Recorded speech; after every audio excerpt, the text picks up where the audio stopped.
There's McKeown! It's Dayton who goes for it!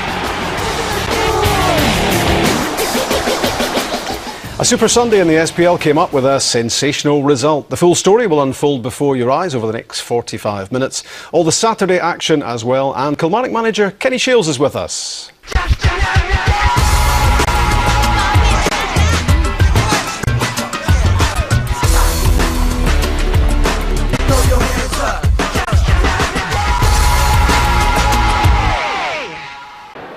Let's see now how Kenny's Kilmarnock fared at home to Hearts today. They had Edinburgh opposition last weekend as well and blew Hibs away. Great ball, Heffernan got a chance here for Kilmarnock. Dayton twisting, Turner gets it, of course, that's an own goal. It's Dayton who goes for it and rattles it into the top corner. Who sends it on Heffernan. 4-1 Killie. Hearts this time for Kilmarnock, and Paul Mitchell was at Rugby Park. Lucas onto Buijs. Scott Robinson's got some space. They're backing off him. Not the greatest of shots from Scott Robinson, but it is an early test for Cammy Bell. Dayton into Buijs. Good play from Kilmarnock. Played through by Killie. Onside for Heffernan.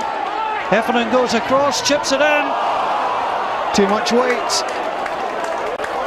Plenty of support inside the box. The striker reading the pass, kept himself onside despite Andy Webster's protests. And just clipped this one with a club too much. Dealt with again well by Pascali. Robinson. Is that Lucas or Buijs? Tidy passing from Hearts, that's a free kick. A little bit heavy that time, Ryan O'Leary into the back of Stephen Elliott. Hamill is 2, the former Killie man. Almost catching out. Cammy Bell seemed to take an extra step to his left hand side, expecting more swerve on the ball. Kenny Shiels delighted with the opening to the season.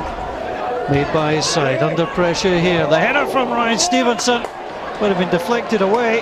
Andy Webster. Stevenson not picked up, and it did hit the chest of the Hearts defender.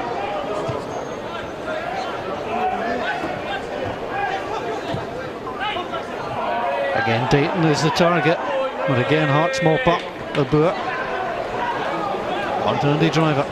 Driver away from Buijs. Things could be opening up for Hearts here. The cross is important. Elliott with a header off the bar. And Pascali gets it away before Scott Robinson can get an attempt on goal. Well, he nutmegged the full-back. Head down, then looked up, saw the target. Elliott made it almost perfectly. Bell was beaten, but not the bar. Pascali, that's a great ball from the back. Rory McKeown, the left full-back, cuts it inside. Chance for Gary Harkins. Seemed to meet it on the half volley and send it spiralling over the crossbar. It's a great start to the second half though from Killie. Good football. A look of concern from the Hearts manager. There's Elliott. Well, that looked a little soft. That just seemed to be standing behind him. Elliott went to ground. Granger favoured to take it. Great power, good save, a second attempt from Stevenson, and away by Pascali before Elliott could turn it home. What a free kick from Danny Granger.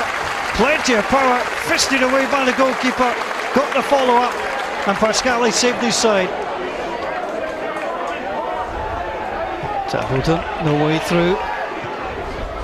Robic sends it wide. On to Hamill, that's good clip inside, and Jimmy Fowler knocks it over his own crossbar. Hearts finding some space on the right hand side through Hamill. It's he who takes the corner. Buijs breaks off Lucas, that comes wide onto Rudy Scatchell.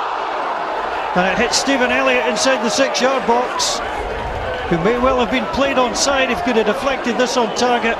Scatchell's shot looked like it was going wide. The Hearts will let a win in the last 8 SPL away games, looking for the opening goal. Ryan Stevenson. Stevenson Clips it through, comes on to Scatchell. Elliott is offside. Won't count. Hearts thought they had the breakthrough with 8 minutes to play, but the flag of the assistant, Stuart Stevenson. Scatchell hooked it towards goal. Elliott was offside. Kilmarnock play some great football. It's a common perception that you've continued Mixu's football philosophy, but I rather fancy it was maybe yours in the first place anyway.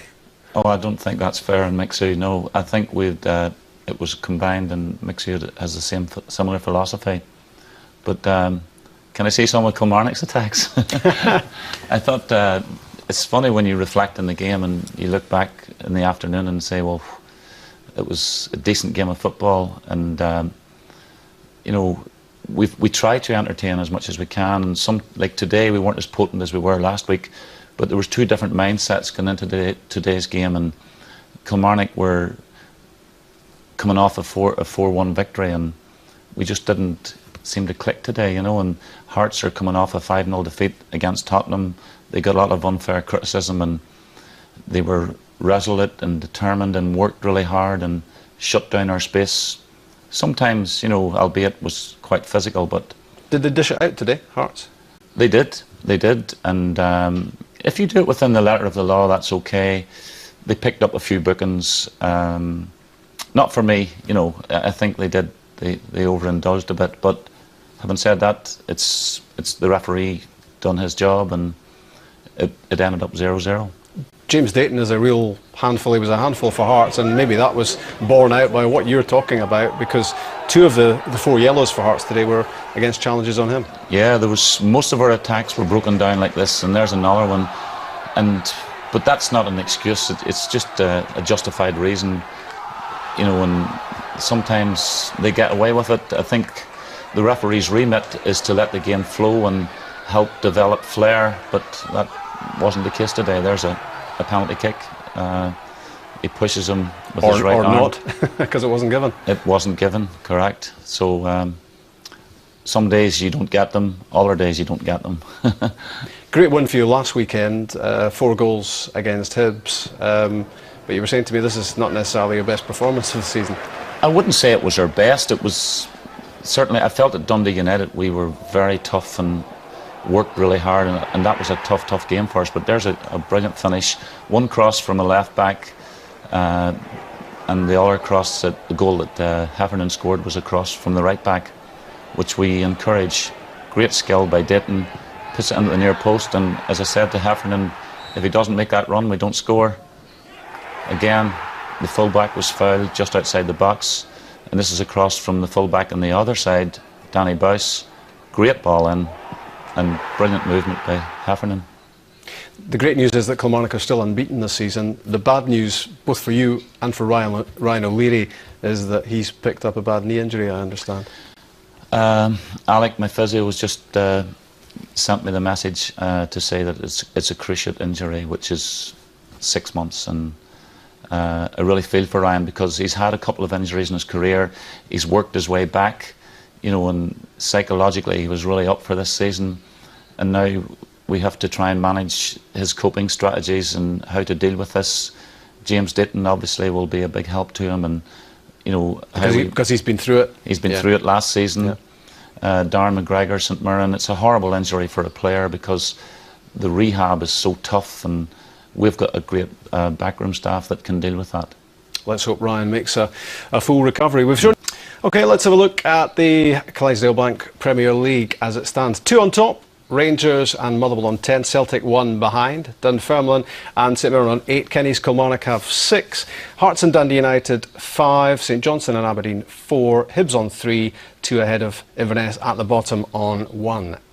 Next weekend it's 3 games Saturday, 3 games Sunday again. Dunfermline against Motherwell. Kenny has that trip up to Inverness to play Caley Thistle. St Johnstone against Dundee United. And Sunday for the first Edinburgh derby of the season.